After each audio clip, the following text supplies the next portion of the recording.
FN নীলা আপনি লিখেছেন প্রাপ্তবয়স্ক হওয়ার পর যদি জানতে পারে আকিকা হয়নি সেক্ষেত্রে করণীয় কি? বয়স্ক হওয়ার পরও আকিকা দেয়া যায়, এটি বেশিরভাগ ইমামদের মত। অতএব আকিকার যদিও সুন্নাহসম্মত সময় হলো 7ম, 14তম বা 21তম দিন, সেদিনগুলো পার হয়ে গেলেও আমরা আকিকা দিলে আকিকা হয়ে যাবে। এরপরে আপনি লোকমান হোসেন আপনি লিখেছেন লাইগেশন করা জায়েজ আছে কি? লাইগেশন হলো স্থায়ী জন্ম নিয়ন্ত্রণ করার পদ্ধতি, যদি আমি ভুল না বলে থাকি, এটা জায়েজ নয়। স্থায়ীভাবে জন্ম নিয়ন্ত্রণ করা ইসলামের শরীয়তের দৃষ্টিকোণ থেকে জায়েজ নয়। সাময়িক যে জন্ম নিয়ন্ত্রণ করার পদ্ধতি আছে সেটি বিভিন্ন উপায়ে হতে পারে, আপনার কপাটি পরে হতে পারে, বা আরও বিভিন্ন আপনার টেকনিক বা সিস্টেম আছে, সেগুলোর মাধ্যমে অস্থায়ীভাবে জন্ম নিয়ন্ত্রণ করা যেতে পারে। আর যদি তামান্না লিখেছেন আগে ক্যারিয়ারের চিন্তা করা উচিত নাকি বিয়ে করার চিন্তা করা উচিত? অবশ্যই আপনার ন্যূনতম স্ত্রীর আপনার মোহর এবং ভরণ পোষণ দেওয়ার ব্যবস্থা করে তারপর বিবাহ করা উচিত। ক্যারিয়ার বলতে যদি আপনি এটুকু বোঝান তাহলে এটুকুর ব্যবস্থা করে তারপর বিয়ে করা উচিত। কিন্তু ক্যারিয়ার মানে যদি হয় যে লাক্সারিয়াস লাইফ লিড করার জন্য আপনার অর্থ কড়ি এবং সামাজিক অবস্থান এগুলো সৃষ্টি করে তারপর বিয়ে করা, তাহলে সেটার জন্য বিয়েকে বিলম্ব করা জায়েজ নয়, উচিত নয়। আরজু তামান্না আপনি লিখেছেন কোনো অমুসলিমকে কিভাবে ইসলাম সম্পর্কে বলবো? আপনি তাকে ইসলামের সৌন্দর্য আছে এরকম বই পুস্তক দিতে পারেন। মৌলানা আবু তাহের মিসবা অনুদিত গুরুদত্ত সিংয়ের একটা বই আছে, তোমাকে ভালোবাসি হে নবী, একজন অমুসলিমের লেখা। এই বইটি আপনি যে কোনো অমুসলিমকে দিতে পারেন।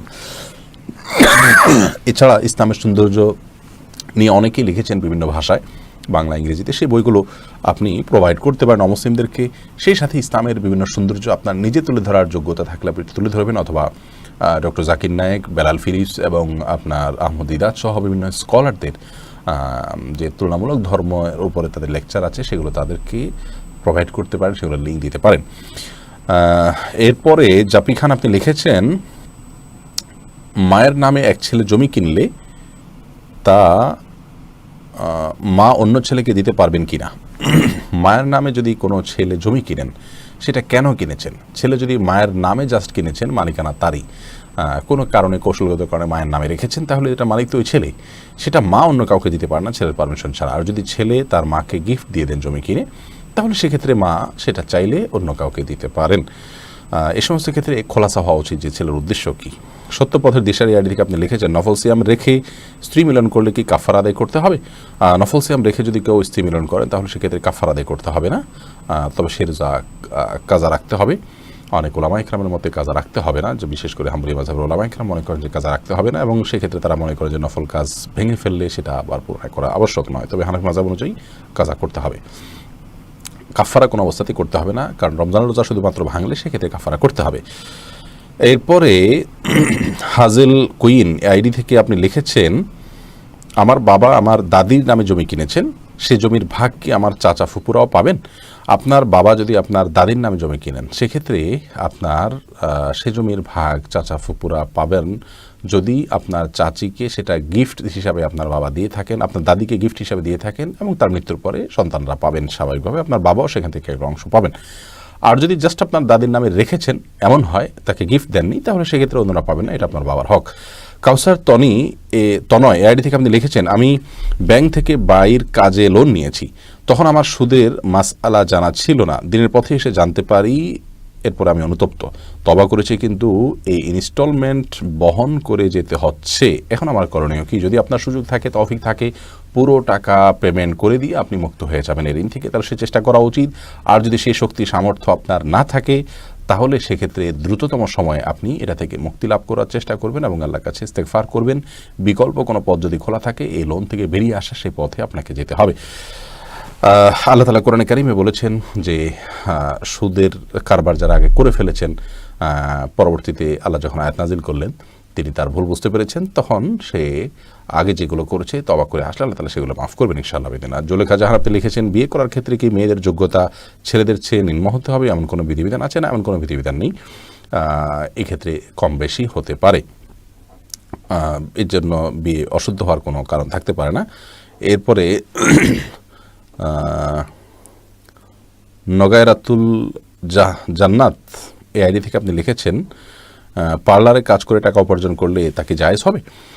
পার্লারে কাজ করা এবং তার মাধ্যমে টাকা উপার্জন করা এটা জায়েজ হবে। বিশেষ করে পার্লারে টাকা আপনার উপার্জন করার ক্ষেত্রে আপনাকে দেখতে হবে যে সেখানে আপনি কি কাজ করছেন। আপনি যদি এমন কোনো সার্ভিস প্রোভাইড করেন যেটা আসলে হারাম, যেমন পার্লারে গিয়ে আপনি ধরুন কারোর আপনার মেয়ে মানুষ তার আপনার গায়ে ট্যাটু আপনি লাগাচ্ছেন, অথবা ছেলেদের গায়ে ট্যাটু লাগাচ্ছেন যেটা লাগানো হারাম, তাহলে সেক্ষেত্রে আপনার জন্য এই চাকরি করা জায়েজ নয়। আর যদি সেখানে থেকে আপনি হালাল কাজগুলো করেন, মেয়েদের সাধারণ সাজগোজগুলো করে দেন, তাহলে সেক্ষেত্রে সেই চাকরি করাতে কোনো অসুবিধা নেই। আখিরি নবীর উম্মতে আইডি থেকে লিখেছেন, ঘরে কবুতর বা পাখি পালন করা কি গুনাহ? ঘরে কবুতর অথবা পাখি এগুলো পালন করাতে কোনো অসুবিধা নেই, কারণ পাখি এই পশু এভাবেই পালন করা হয়ে থাকে।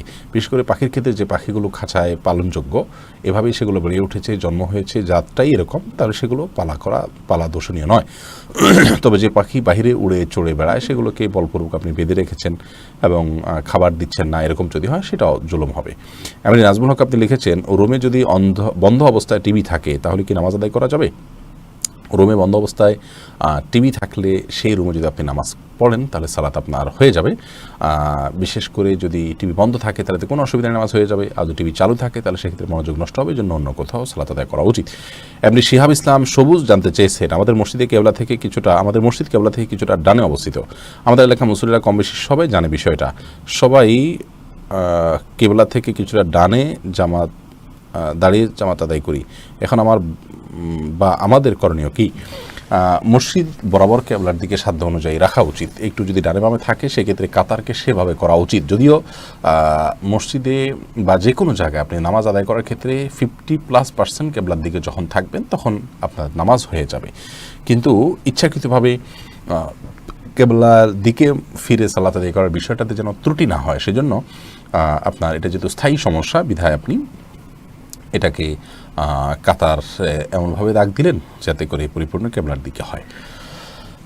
এরপরে সাদিয়া আফরিন আপনি লিখেছেন, আমার একটা প্রশ্ন ছিল, তা হচ্ছে আমরা সাধারণত মেয়েরা যখন বাথরুমে ওযু করি ওড়নাটা বাইরে রেখে যাই ভিজে যাওয়ার ভয়ে, মাথায় কাপড় ছাড়া উযু হবে কিনা? মাথায় কাপড় ছাড়া উযু হবে, কোনো অসুবিধা নেই। আপনি উযু করতে গেলে মাথায় কাপড় দিলে তো বরং কাপড় ভিজবে, এটাই তো স্বাভাবিক। আপনি মুখের চুলের গোড়া থেকে নিয়ে আপনার কানের লতি পর্যন্ত সব যখন ধুইতে যাবেন তখন তো আপনার ওড়না ভিজে যাবে, অতএব ওড়না খুলে উযু করতে কোনো অসুবিধা নেই। এরপরে নাসরিন শারমিন আপনি লিখেছেন, ইচ্ছাকৃতভাবে দুধ মা হওয়ার জন্য বাচ্চার বয়স 3 এর অধিক হলে কি তাকে দুধ পান করানো যাবে? দেখুন, বাচ্চার বয়স 3 এর অধিক হলে তাকে দুধ পান করানো উচিত নয়। হানাফি মাযহাব অনুযায়ী তো এটা জায়েজই নয়, কারণ আল্লাহ তাআলা বলেছেন যে আপনার হাউলাইনি কামিলাইনি লিমান আরাদা আন ইউতিম্মার রাদাআহ, বাচ্চাকে দুধ পান করার ক্ষেত্রে 2 বছর, আয়াতের আগের অংশটা আমার মনে পড়ছে না, প্রয়োজনীয় যে অংশটা আমাদের মাওজা সেটা আমরা পেয়ে গেছি, সেটা হলো যে দুধ দান করবেন যে মা, তিনি তার সন্তানকে দুধ পান করবেন 2 বছর, পরিপূর্ণ যদি করতে চান দুধ পানের সময়সীমা। এই জন্য 2 বছরের পরে তিনি দুধ পান করাবেন না। অনেক ওলামা ইকরাম অবশ্য বলেন যে দুধ পান করানো যাবে 2 বছর পরেও, কারণ কোরআন হাদিসে কোথাও সরাসরি নিষেধ নাই, কিন্তু দুধ পানের সময়সীমা 2 বছর ফিক্স করে দেওয়া হয়েছে। তারপরে পান করলে তার মাধ্যমে হারাম হওয়ার সাব্যস্ত হবে না, এবং দুধ পান করার যে উপকারিতা সেটাও নাই, সেটাও অর্জিত হয় না 2 বছরের পরে, বিধায় এই কাজটি করা অনুচিত। লিমা আক্তার আপনি লিখেছেন, শরীর নাপাক অবস্থায় কাপড় ধৌত করলে সে কাপড় পবিত্র হবে কি? আর বাচ্চাদের গায়ে হাত দেওয়া যাবে কি না শরীর নাপাক অবস্থায়? উত্তর হলো যে সব বাচ্চাদের গায়ে হাত দেওয়াতে কোনো অসুবিধা নেই নাপাক শরীর নিয়ে। আর নাপাক অবস্থায় কাপড় ধুত করলে গায়ের যে কাপড় সেগুলো অপবিত্র হয়ে যাবে না, সামান্য ছিটেফোঁটা আসলে কারণ অপবিত্র হবে না। তবে কোনো নাপাক যদি ছিটে এসে শরীরে লাগে সে অংশটা শুধু ধুয়ে ফেললে হবে।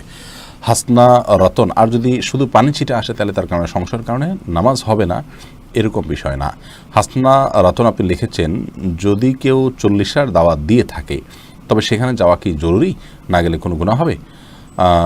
যাওয়া তো জরুরি মোটেই না, কারণ 40 যে আনুষ্ঠানিকতা এটি ইসলাম সম্মত আনুষ্ঠানিকতা নয়, এটা হিন্দুদের বিভিন্ন কালচার থেকে আমাদের সমাজে এসেছে, বিধায় আমরা সেগুলোতে যাব না, সেগুলো অ্যাভয়েড করা উচিত, কারণ সুন্নাহ বিরোধী কোনো কাজে মুসলমান যথাসম্ভব যাওয়া উচিত নয়।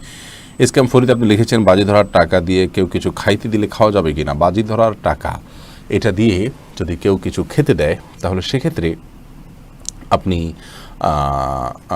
সেটা হারাম টাকা হওয়ার কারণে এবং আপনার হারাম মানে জুয়ার টাকা হওয়ার কারণে সেই টাকা আপনার জন্য ভক্ষণ করা জায়েজ নয়, বরং একজন মুসলমান হিসাবে আমরা সবসময় হালালের পথে থাকার চেষ্টা করব। অন্য কেউ হারামভাবে উপার্জন করেছে সে টাকাও আমরা খাওয়া আমাদের জন্য উচিত হবে না, জায়েজ হবে না।